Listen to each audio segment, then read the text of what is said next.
Hi, this is Jasper, and I'm your new bike buddy.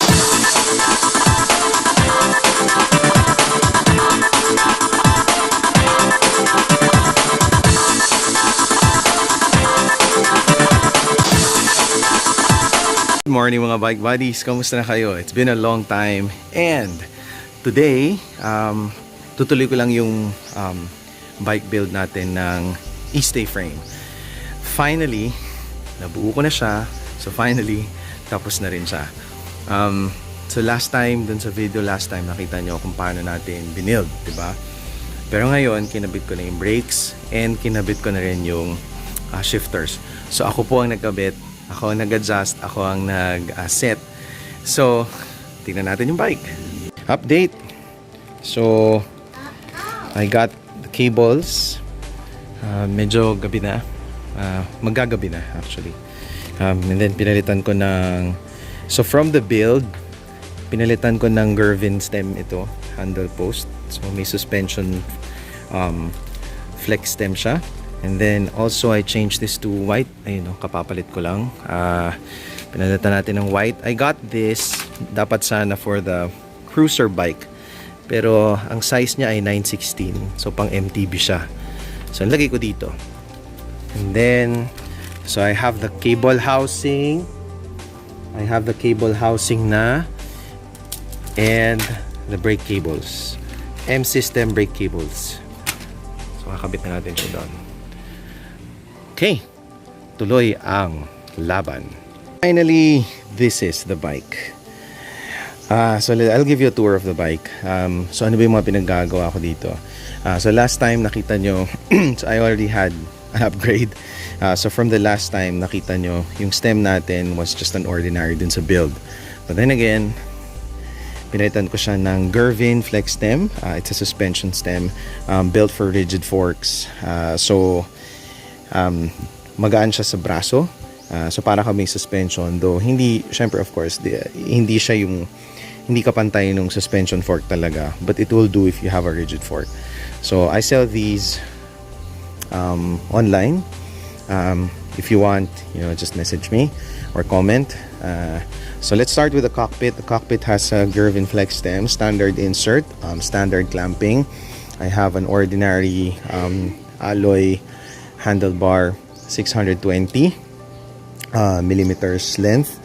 I don't need the downhill handlebar because I'm just going to siguro bike around here. It's not built for trailing naman. Well, I'm not going to use it for trailing, but this is an MTB, of course. Pwede mong gawin itong pang trail. Siguro mga ano lang, rough road. Classic Shimano thumb shifter, pero ano na to, okay naman siya, okay naman yung performance. Shimano V-Brakes Malaysia. May plastic pa pala to. Hindi pa natanggal yung plastic.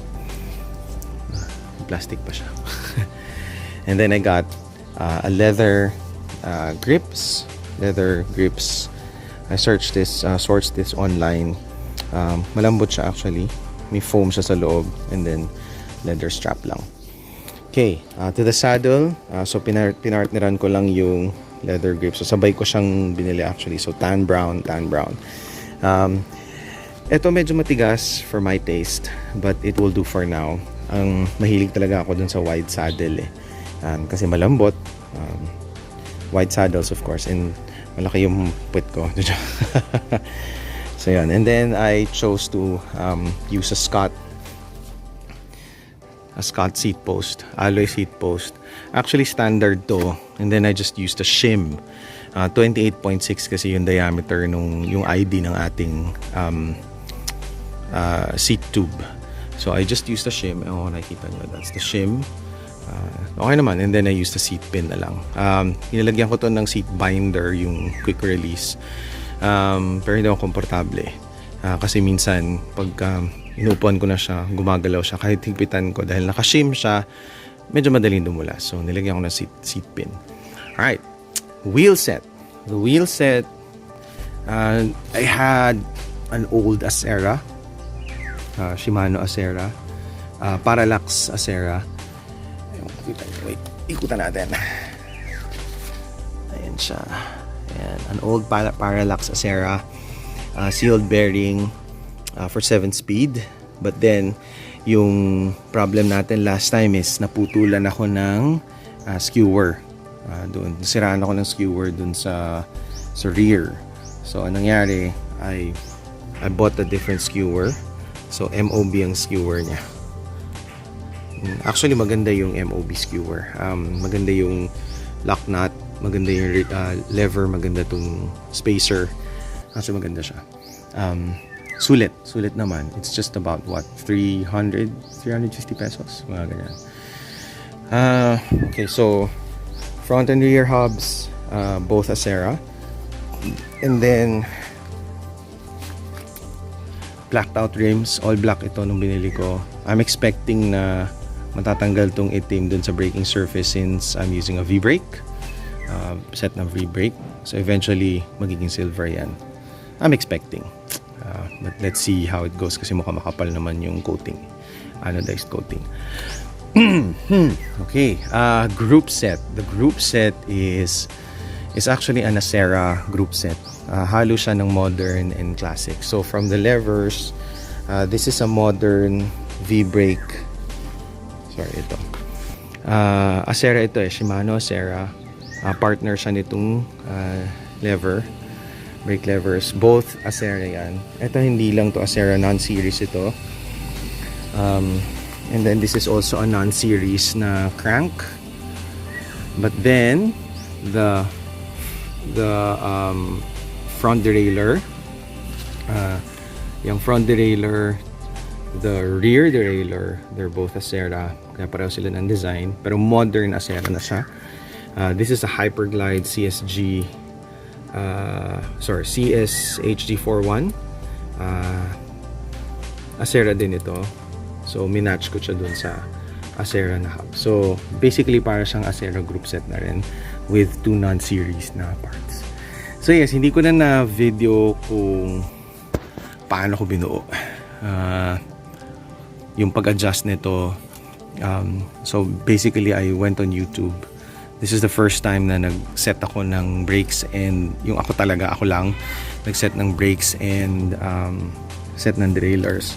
So a lot of learnings for me. This is the first, but then it performs well.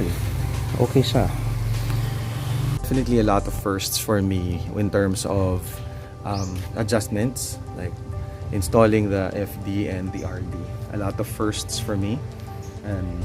Ang matagal sa akin yung RD kasi pretty much yung FD, pagkakabit ko nito, naset ko lang ng tama yung height nito dito, and then in-adjust ko lang yung high-low, konting hatak lang, and then okay na umakit na siya hanggang third, pero i-adjust ko siguro yung high kasi, or low ba kasi sumusobra naman dito sa taas, so lalagyan ko ng limiter.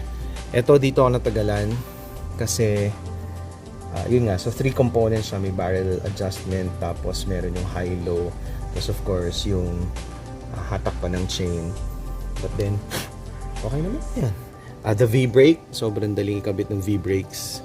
Hindi ako nahirapan dun sa V-brakes. The V-brakes parang it took me like what, was siguro as a professional 5 minutes lang, no?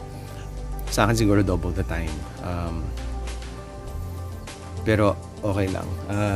Yan. So, yan yung linya ko. Cabling. So, ako na rin ng nagano ng cabling.